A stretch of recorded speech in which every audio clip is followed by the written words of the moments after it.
Malam itu, angin berembus pelan menyusup ke jalan-jalan desa sempit desa Sukamaju. Sebuah desa kecil yang jauh dari hiruk-pikuk kota. Lampu-lampu minyak yang menggantung di beberapa rumah berkelip-kelip, seakan mencoba bertahan dari tiupan angin dingin yang merayap masuk. Tidak banyak yang beraktivitas di luar rumah setelah pukul 9 malam, kecuali beberapa anak muda yang masih nongkrong di warung Pak Narman. Namun, malam itu ada sesuatu yang berbeda. Suara khas seseorang yang sedang mengipas sate tiba-tiba terdengar di sebuah ujung desa. Bau harum daging yang terbakar mulai menyebar, menggoda hidung siapapun yang menciumnya. Beberapa orang keluar dari rumah. Mereka mencari sumber aroma lezat itu. Di dekat perempatan jalan desa, seorang pria parubaya berdiri di samping gerobak sate kelilingnya. Wajahnya tampak ramah, namun matanya sedikit sayu, seakan menyimpan kelelahan yang mendalam. Dengan gerakan cekatan, ia membolak-balik tusuk sate di atas sebara api yang menyala merah. "Baru jualan di sini, Pak?" tanya Narman, pemilik warung kopi, yang penasaran dengan pedagang baru itu. Pria itu mengangguk, lalu tersenyum tipis. "Saya baru pindah ke desa ini. Nama saya Pak Joko," jawabnya dengan suara berat. Beberapa warga mulai mengerumuni gerobak sate Pak Joko. Harga satenya sangat murah, jauh lebih murah dibandingkan sate biasa dijual di pasar. Selain itu, aroma dan tampilannya begitu menggoda. Dalam waktu singkat, beberapa orang langsung membeli.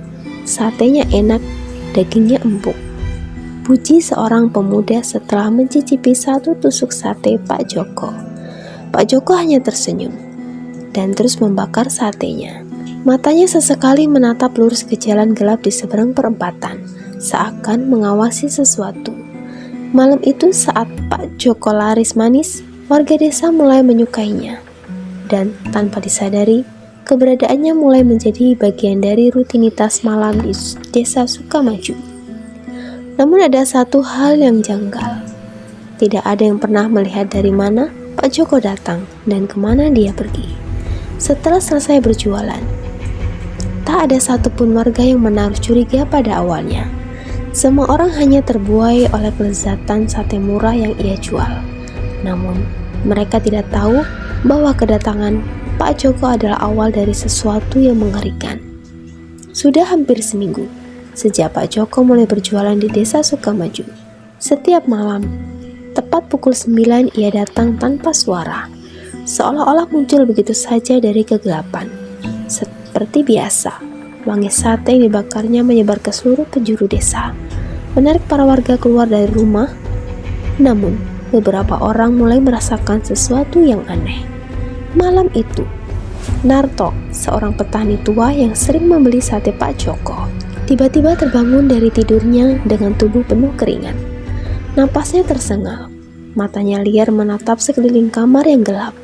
Ada sesuatu yang terasa salah. Mimpi yang baru saja dialaminya begitu nyata, seakan benar-benar terjadi. Dalam mimpinya, ia melihat Pak Joko berdiri di depan rumahnya, tersenyum dengan bibir yang pucat. Di tangan tukang sate itu, ada sebilah pisau tajam yang masih meneteskan darah segar. Di belakangnya, tampak beberapa sosok gelap berdiri diam. Tubuh mereka bergetar aneh seperti bayangan yang terdistorsi. Narto menggelengkan kepala, mencoba mengusir rasa takut yang masih menyelimutinya. Ia menyalakan lampu minyak, lalu duduk di tepi ranjang. "Cuma mimpi," gumamnya pelan. Namun entah mengapa dadanya terasa berat, seolah ada sesuatu yang mengawasi dari luar jendela. Keesokan harinya, bukan hanya Narto yang mengalami hal serupa. Beberapa warga desa mengaku mengalami mimpi buruk setelah makan sate Pak Joko. Wajah-wajah pucat dengan mata kosong muncul dalam mimpi mereka, berbisik dengan suara yang nyaris tak terdengar. "Aku juga mimpi aneh semalam," kata Kirman, seorang pemuda desa, saat duduk di warung kopi Pak Narman. "Dalam mimpi itu, aku melihat gerobak sate Pak Joko, tapi daging yang ditusuk di sana bukan daging biasa. Aku yakin itu potongan tangan manusia." Para warga yang mendengar cerita Kirman saling berpandangan. Mereka tertawa kecil. mencoba menganggap itu hanyalah lelucon. Namun, jauh di dalam hati, mereka mulai merasa ada yang tidak beres. Malam berikutnya, beberapa orang sengaja mengamati gerobak Pak Joko lebih saksama. Mereka memperhatikan gerak-geriknya, mencoba mencari sesuatu yang aneh. Namun, seperti biasa, pria itu hanya membakar sate dengan tenang. Sesekali melayani pelanggan dengan senyum yang tipis. Tapi ada satu hal yang membuat mereka bergidik. Sejak pertama kali datang, tidak ada yang pernah melihat Pak Joko makan atau minum sedikit pun. Bahkan ketika warung kopi Pak Narman menawarkan segelas teh hangat, ia hanya menggeleng pelan dan kembali fokus memanggang satenya. Dan kembali fokus lagi. Malam semakin larut, dan satu persatu warga kembali ke rumah mereka. Namun, di sudut desa yang tenang, seorang anak kecil menatap sisa tusuk sate di tangannya dengan ekspresi yang bingung. Ia membolak-balikkan sepotong daging yang tersisa, sebelum tiba-tiba berlari pulang dengan wajah ketakutan. Malam itu, hujan turun rintik-rintik, membasahi jalanan tanah desa Sukamaju. Udara terasa lebih dingin dari biasanya, membuat orang-orang enggan berlama-lama di luar rumah. Namun, di sudut desa, seorang anak kecil bernama Andi berada di depan rumahnya, memandang tusuk sate yang tersisa di tangannya. Ada sesuatu yang aneh dengan daging sate itu. Awalnya ia tidak begitu memperhatikan, namun setelah menggigit separuhnya, lidahnya menangkap tekstur yang berbeda dari biasanya. Daging itu lebih kenyal, dan semakin lama dikunyah, semakin terasa aneh. Seperti bukan daging ayam atau kambing yang biasa ia makan. Penasaran, Andi membolak-balik potongan daging yang terakhir itu. Saat itulah, matanya membelalak. Ada sesuatu yang tersembunyi di sela-sela daging panggang itu. Sepotong kuku manusia yang menghitam. Jantungnya berdegup kencang. Tangannya gemetar saat ia menjatuhkan tusuk sate itu ke tanah. Ia ingin berteriak, tapi tenggorokannya terasa tercekat. Dengan langkah yang tergesa, Andi berlari masuk ke dalam rumah, menutup pintu rapat-rapat. Keesokan paginya, dengan wajah yang pucat, Andi menceritakan apa yang ia temukan kepada ibunya. Awalnya, sang ibu mengira Andi hanya berhayal. Namun, ketika anak itu menunjukkan potongan daging yang masih tersisa di tanah halaman rumah mereka, wajah sang ibu ketika berubah tegang. Berita ini segera menyebar ke seluruh desa. Orang-orang mulai saling berbicara, membandingkan pengalaman mereka. Beberapa warga yang masih menyimpan sate Pak Joko di dapur mulai memeriksanya lebih teliti, dan yang mereka temukan membuat bulu kuduk merinding. Beberapa potongan daging memiliki serat yang berbeda. Bahkan ada yang tampak seperti bagian dari kulit manusia yang gosong terbakar. Panik mulai menyelimuti desa. Warga berkumpul di rumah Pak Narman, pemilik warung kopi yang sering melihat Pak Joko dari dekat. Mereka mencoba mencari jawaban atas semua keanehan ini. Apa mungkin dia menggunakan daging yang tidak seharusnya? Tanya seorang warga dengan suara yang bergetar. Pak Narman menghela nafas. Ia mengingat sesuatu yang selama ini terasa ganjil. Aku pernah lihat sesuatu di gerobaknya, katanya lirih. Waktu itu, gerobaknya sedikit terbuka di bagian belakang. Ada sesuatu yang menggantung seperti tangan manusia. Kerumunan warga terdiam. Suasana menjadi semakin mencekam. Kita harus mencari tahu siapa dia sebenarnya, ujar Kirman, pemuda desa yang dulu bermimpi buruk setelah makan sate. Dari mana dia datang? Siapa yang mengenalnya? Mereka saling berpandangan, dan saat itulah mereka menyadari sesuatu. Tidak ada satupun yang tahu dari mana Pak Joko berasal. Ia datang begitu saja, tanpa ada yang mengenalnya sebelumnya. Malam semakin mendekat. Warga desa mulai ketakutan. Tapi mereka tahu satu hal, mereka tidak bisa membiarkan hal ini berlalu begitu saja. Mereka harus menyelidiki. Malam itu, suasana desa Sukamaju terasa lebih sunyi dari biasanya. Angin berembus dingin, menyusup ke celah-celah rumah kayu, membawa serta kegelisahan yang menggantung di benak para warga. Sejak kabar tentang sate Pak Joko, banyak orang memilih untuk mengunci diri di dalam rumah dan enggan keluar rumah, hanya sekedar duduk di teras. Namun, di rumah Pak Narman, sekelompok warga berkumpul dengan wajah yang tegang. Mereka tidak bisa tinggal diam. Terlalu banyak keanehan yang terjadi, dan mereka merasa ada sesuatu yang harus diungkap. Kita harus tahu siapa sebenarnya Pak Joko, ujar Kirman dengan nada serius. Kalau perlu, kita cari tahu dari mana dia mendapatkan daging untuk satenya. Beberapa warga mengangguk setuju. Mereka sepakat untuk menyelidiki gerobak sate Pak Joko malam ini. Saat ia sedang berjualan, sekitar pukul 9 seperti biasa, Pak Joko muncul di perempatan desa. Gerobaknya berdiri di tempat yang sama. Asap tipis mengepul dari panggangan. Aroma sate kembali memenuhi udara. Namun kali ini tidak ada satupun warga yang mendekat untuk membeli. Mereka hanya mengintip dari balik jendela atau dari kejauhan, memperhatikan setiap gerak-gerik pria itu. Sementara itu, Kirman dan beberapa pemuda lainnya bersembunyi di balik semak-semak, menunggu waktu yang tepat. Mereka berencana menyelinap ke belakang gerobak saat Pak Joko sibuk melayani, jika ada yang masih berani membeli. Namun sesuatu yang aneh terjadi. Malam ini tidak ada satupun orang yang datang menghampiri gerobak sate itu. Meski begitu, Pak Joko tetap tenang. Seakan tidak peduli, ia terus membolak-balikkan tusuk sate di atas bara api. Sesekali mengangkat ke atas dan menatap ke sekelilingnya. Tiba-tiba tubuh Kirman menegang. Dari tempat persembunyian, ia bisa melihat sesuatu yang membuat darahnya berdesir. Bayangan Pak Joko di tanah tampak berbeda dari seharusnya. Bentuknya tidak sesuai dengan gerakan tubuhnya. Seolah-olah bayangan itu hidup sendiri, melayang-layang dengan gerakan yang tidak wajar. Lihat itu, bisik Kirman pada Narto yang bersembunyi di sampingnya. Narto menelan ludah. Kita harus pergi sekarang.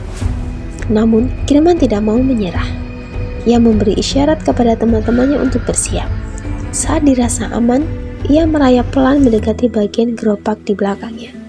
Tangannya gemetar saat ia meraba-raba kain.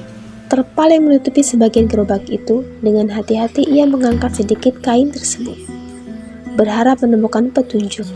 Namun, apa yang dilihatnya membuatnya hampir menjerit. Di dalam gerobak itu, tersembunyi beberapa potongan daging mentah yang tampak tidak biasa. Warnanya lebih pucat dibandingkan daging ayam atau kambing. Dengan serat yang aneh di antara potongan itu, ada sesuatu yang membuat Kirman mundur dengan napas membunuh. Sebuah jari manusia yang masih utuh dengan kuku yang tampak membiru. Kirman buru-buru menutup kembali kain terpal dan merayap mundur. Hatinya berdegup kencang. Ia memberi isyarat kepada Narto dan teman-temannya untuk pergi. Mereka tidak bisa berlama-lama di sana, takut jika Pak Joko menyadari keberadaan mereka. Begitu mereka merasa cukup jauh, mereka berlari sekencang mungkin menuju rumah Pak Narman. Setibanya di sana, Kirman langsung menceritakan apa yang ia lihat. Wajah-wajah di ruangan itu langsung berubah pucat. Beberapa orang sampai memegang dada mereka, berusaha menenangkan nafas yang memburu. Berarti benar, daging itu bukan daging biasa, ujar Pak Narman dengan suara bergetar. Lalu, kalau itu bukan daging ayam atau kambing, kata salah satu warga dengan nada takut. Dari mana Pak Joko mendapatkannya? Ruangan itu hening sejenak. Semua orang memikirkan hal yang sama, namun tak ada yang berani mengatakannya dengan lantang. Kita harus mencari tahu siapa dia sebenarnya, kata Narto akhirnya, dan kita harus melakukannya sebelum ada orang lain yang menjadi korban. Malam itu, ketakutan menyelimuti desa Sukamaju. Namun, satu hal yang sudah pasti, Pak Joko bukan orang biasa. Pagi itu, desa Sukamaju tidak seperti biasanya. Para warga tidak lagi bercakap-cakap santai di depan rumah atau pergi ke sawah dengan wajah ceria. Mereka lebih banyak berdiam diri, sesekali berbisik dengan raut ketakutan. Berita tentang temuan Kirman dan teman-temannya sudah menyebar luas. Pak Narman, yang selama ini dianggap sebagai sesepuh desa, mengambil inisiatif untuk mencari tahu siapa sebenarnya Pak Joko. Bersama Kirman, Narto, dan beberapa warga lainnya, mereka pergi ke balai desa untuk mencari informasi. Mereka mulai dengan menanyakan kepala desa, Pak Rahmat. Namun, pria tua itu hanya menggeleng. Aku tidak pernah mendengar ada yang bernama Joko tinggal di sini, ujarnya bingung. Kalau dia pendatang baru, harusnya dia lapor ke saya. tapi tidak ada yang pernah melaporkan kedatangan pedagang sate itu. Warga semakin bingung. Jika benar Pak Joko bukan penduduk desa, lalu dari mana ia berasal? Tak ingin menyerah, Kirman mengusulkan agar mereka bertanya ke desa sebelah. Beberapa warga setuju dan berangkat ke sana. Setibanya di desa tetangga, mereka langsung menemui kepala desa setempat. Begitu nama Joko disebut, ekspresi kepala desa itu langsung berubah tegang. "Kalian bilang Joko berjualan sate di desa kalian?" tanyanya dengan nada tak percaya. Pak Narman mengangguk. "Benar, sudah lebih dari seminggu, Pak. Ada yang aneh dengannya, dan kami ingin tahu asal-usulnya." Kepala desa menarik nafas panjang sebelum akhirnya berbicara. "Joko memang dulunya seorang tukang sate di desa ini," katanya pelan, "tapi dia sudah meninggal 7 hari yang lalu." Ruangan mendadak sunyi. Semua yang mendengar pernyataan itu merinding. Bulu kuduk mereka berdiri. Pak Rahmat menelan ludah. "Maksud Anda, bagaimana bisa?" Kepala desa mengangguk perlahan sebelum melanjutkan. "Joko ditemukan tewas mengenaskan di rumahnya seminggu yang lalu. Polisi yang menangani kasusnya mengatakan bahwa tubuhnya dimutilasi. Dagingnya sebagian hilang." Suasana semakin mencekam. Yang lebih mengerikan, lanjut kepala desa, suaranya bergetar. "Pembunuhnya sampai sekarang belum ditemukan." Kirman dan warga desa Sukamaju saling berpandangan. Wajah mereka dipenuhi ketakutan. Jika Joko sudah meninggal, lalu siapa yang selama ini berjualan sate di desa mereka? Tanpa menunggu lama, mereka bergegas kembali ke desa Sukamaju. Sesampainya di desa, mereka segera mengumpulkan warga untuk memberitahu apa yang mereka ketahui. Saat itu juga, keputusan dibuat. Mereka harus menghentikan Pak Joko. Malam itu, tidak ada satupun warga yang keluar rumah. Semua pintu dan jendela tertutup rapat. Namun, di perempatan desa, gerobak sate Pak Joko masih berdiri seperti biasa, dengan asap tipis mengepul ke langit. Seorang yang seharusnya sudah mati masih berdiri di sana, memanggang sate dengan tenang. Malam itu, Kirman, Narto, dan beberapa pemuda desa mengintai dari balik semak-semak. Mereka sudah sepakat untuk menghadapi Pak Joko malam ini, memastikan bahwa sosok itu bukan manusia biasa. Semakin lama mereka mengamati, semakin jelas ada yang tidak beres. Pak Joko berdiri diam di samping gerobaknya. Tangannya tetap sibuk membolak-balik sate. Tiba-tiba, Pak Joko mengangkat kepalanya. Matanya yang hitam pekat menatap lurus ke arah tempat persembunyian. Mereka menahan nafas. Tanpa peringatan, lampu-lampu minyak di desa mulai berkedip, lalu padam bersamaan. Seketika kegelapan meliputi desa Sukamaju. Suasana menjadi begitu sunyi. Lalu terdengar suara. Suara itu bukan berasal dari mulut Pak Joko. Suaranya bergaung dari berbagai arah, seakan-akan berasal dari langit, tanah, dan udara di sekitar mereka. Suara itu dalam, serak, dan menggema, membuat bulu kuduk mereka berdiri. Tiba-tiba, sesuatu bergerak dari balik gerobak sate. Kirman menajamkan mata, mencoba melihat dalam kegelapan. Apa yang muncul dari balik gerobak itu membuatnya hampir berteriak.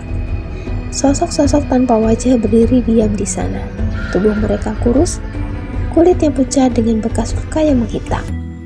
Mereka seperti bayangan manusia yang tidak sempurna, bergerak dengan gerakan patah-patah. Narta berpegangan erat pada lengan Kirman. "Kita harus lari." Namun sebelum mereka bisa bergerak, salah satu sosok itu menunduk, meraih sesuatu dari dalam gerobak sate, lalu mengangkatnya ke udara. Kirman merasa perutnya mual. Itu adalah sebuah kepala manusia tanpa kulit, dengan mata yang masih terbuka lebar dengan ekspresi ketakutan. Jeritan pertama pecah di desa. Dari berbagai penjuru, warga desa yang melihat pemandangan mengerikan itu mulai berteriak ketakutan. Beberapa orang langsung berlari ke rumah mereka, sementara yang lain hanya berdiri gemetar, tidak mampu bergerak. Pak Joko atau apapun makhluk itu tersenyum. Namun senyumnya bukanlah senyum manusia. Mulutnya mereka terlalu lebar, hampir mencapai telinganya, memperlihatkan gigi tajam yang milik seorang pedagang sate. Tanpa aba-aba, sosok-sosok tanpa wajah itu mulai bergerak cepat ke arah warga. Mereka tidak berlari, tapi meluncur seperti bayangan yang ditiup angin, mengeluarkan suara lirih seperti desahan kematian. Kirman dan Narto tidak berpikir dua kali. Mereka berbalik dan berlari secepat mungkin. Dari sudut matanya, Kirman bisa melihat beberapa warga yang tertangkap. Tubuh mereka membeku, kemudian perlahan-lahan berubah, kulit mereka menghitam. Mata mereka menghilang, dan tubuh mereka mengejang, sebelum akhirnya berdiri dengan gerakan kaku, menjadi sosok tanpa wajah seperti yang dia lihat. Suasana desa Sukamaju berubah menjadi neraka. Jeritan ketakutan menggema di setiap sudut, bercampur dengan suara langkah kaki yang berpacu dalam kepanikan. Warga berlarian mencari perlindungan, mengunci diri di rumah masing-masing, berharap teror ini segera berlalu.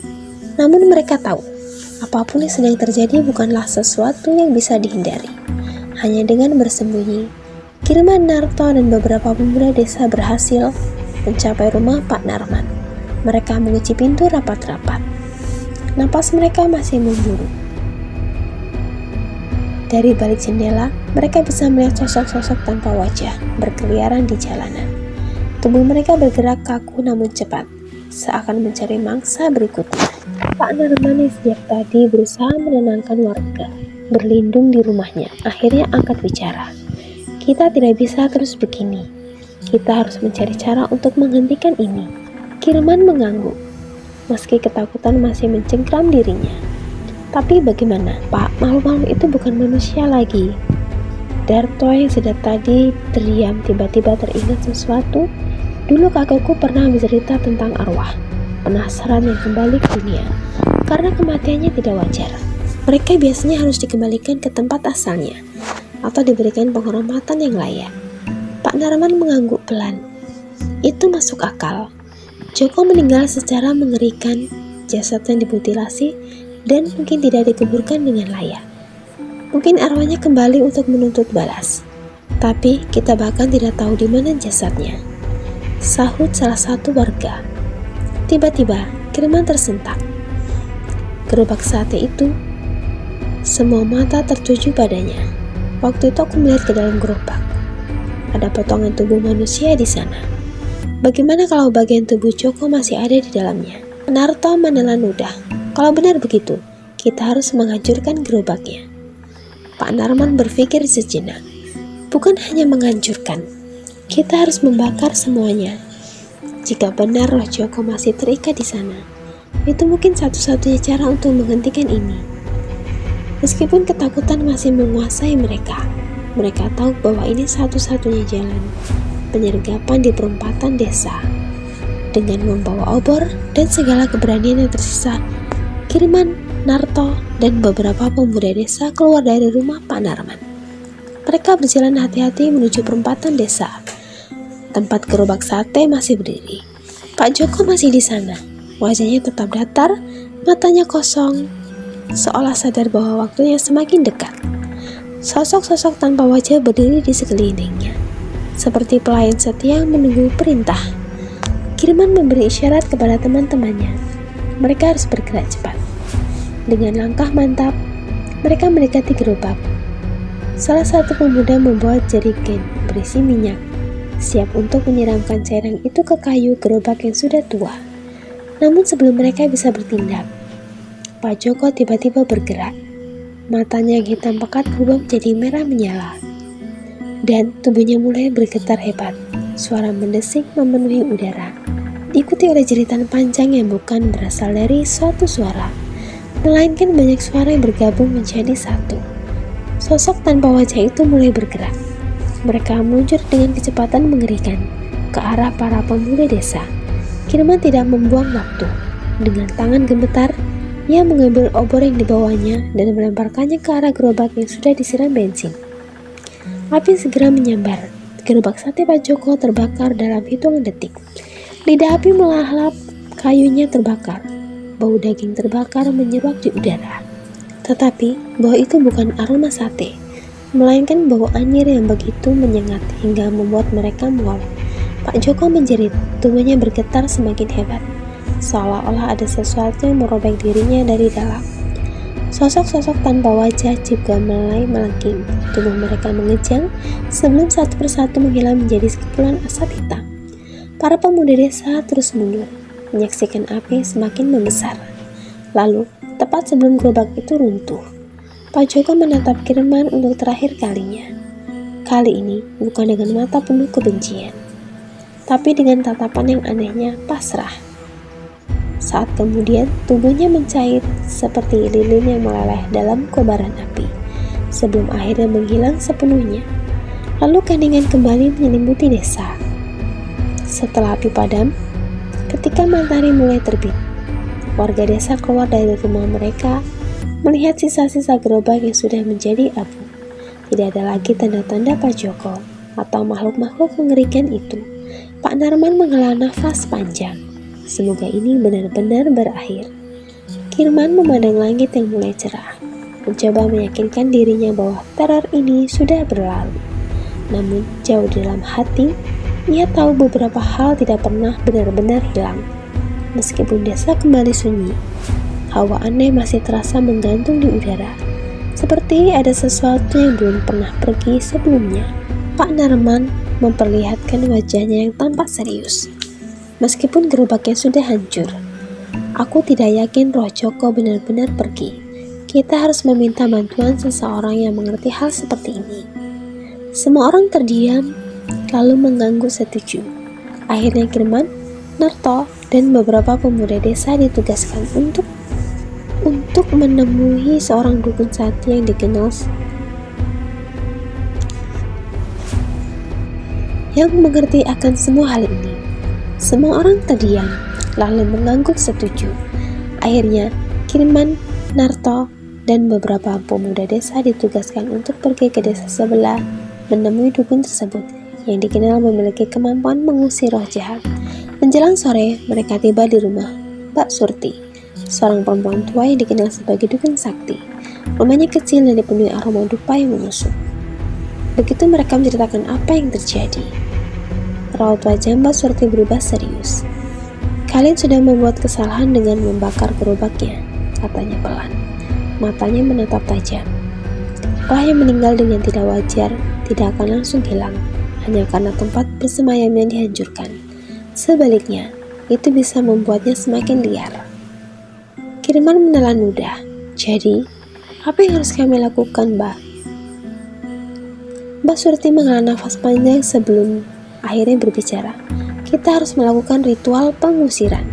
Roh Joko harus dipanggil, lalu dikembalikan ke tempat dengan paksa. Tanpa menunggu lama, Mbak Surti bersiap. Dia mengambil sesajen kemenyan dan beberapa benda, lalu mereka segera kembali ke desa Sukamaju. Ritual dimulai. Malam itu seluruh warga berkumpul di tanah lapang dekat perempatan desa, tepat di mana gerobak sate dulu biasa mangkal. Mbak Surti duduk di tengah lingkaran, menyalakan dupa dan mulai merampalkan siapapun. Asap kemenyan mengepul, menari-nari di udara. Angin yang tadinya tenang tiba-tiba berhembus kencang, membuat api obor di sana menjadi seperti padam. Lalu terdengar suara, "Kalian pikir aku bisa pergi semudah itu?" Semua orang mendegan. Suara itu bukan berasal dari Mbak Surti. Dari tengah lingkaran perlahan-lahan sosok Pak Joko mulai muncul. Tubuhnya masih mengenakan pakaian yang sama seperti saat dia berjualan sate, tetapi wajahnya kini lebih Tubuhnya masih mengenakan pakaian yang sama seperti saat dia berjualan sate, tetapi wajahnya kini lebih mengerikan. Kulitnya mengelupas, matanya berlubang hitam pekat, dan mulutnya tersenyum lebar dengan gigi-gigi yang tajam berlumuran darah. Beberapa warga menjerit, sementara yang lain membeku di tempat. Mbak Surti tetap tenang. Dia menaburkan garam dengan bunga 7 rupa ke arah sosok itu, lalu mengangkat tangannya kembali ke tempatmu. Tempatmu bukan di dunia ini lagi. Pak Joko tertawa. Suara tawa yang dalam dan bergantung di seluruh desa. Aku belum selesai di sini. Tiba-tiba tanah di sekitar mereka bergetar. Dari dalam tanah, muncul tangan-tangan hitam yang menyerangnya, mencoba meraih siapa saja yang berada di dekatnya. Beberapa warga berteriak dan mundur, sementara Mbak Surti tetap melanjutkan mantranya. Dengan suara yang tegas, Kirman yang berdiri dekat Darto melihat sesuatu dari tanah, sebuah kantong kecil berwarna merah yang setengah terkubur. Dia segera mengingat sesuatu tentang ilmu hitam. Kadang-kadang orang bisa diikat di dunia dengan sebuah jimat atau benda tertentu dari berbagai arah. Begitu dia menariknya keluar, kantong itu terasa ringan, seolah-olah ada sesuatu yang hidup di dalamnya. Mbak Surti melihat apa yang dilakukan. Udah, bakar kantong itu aja. Kirman segera melempar kantong tersebut ke dalam api itu. Begitu kantong itu mulai terbakar, Pak Joko melengking kesakitan. Tubuhnya mengejang, matanya melebar penuh amarah. Sebelum perlahan-lahan mulai menghilang dalam kepulan asap hitam, tangan-tangan hitam yang muncul dari tanah juga lenyap, dan angin kencang tiba-tiba berhenti. Hanya suara api yang masih berderak, dan nafas warga yang masih terengah dalam ketakutan. Mbak Surti mengatakan bahwa sekarang dia benar-benar sudah pergi. Kirman menatap tanah lapang yang kini kosong, mencoba meyakinkan dirinya bahwa semua ini sudah berakhir. Namun, jauh di dalam hatinya, dia tahu beberapa roh tidak pernah benar-benar. Pagi itu, langit di atas desa Sukamaju terlihat lebih cerah dari biasanya. Udara yang sempat terasa berat dan mencekam kini perlahan kembali normal. Aroma dupa dan kemenyan masih sama-sama tercium, bercampur dengan sisa abu dari ritual semalam.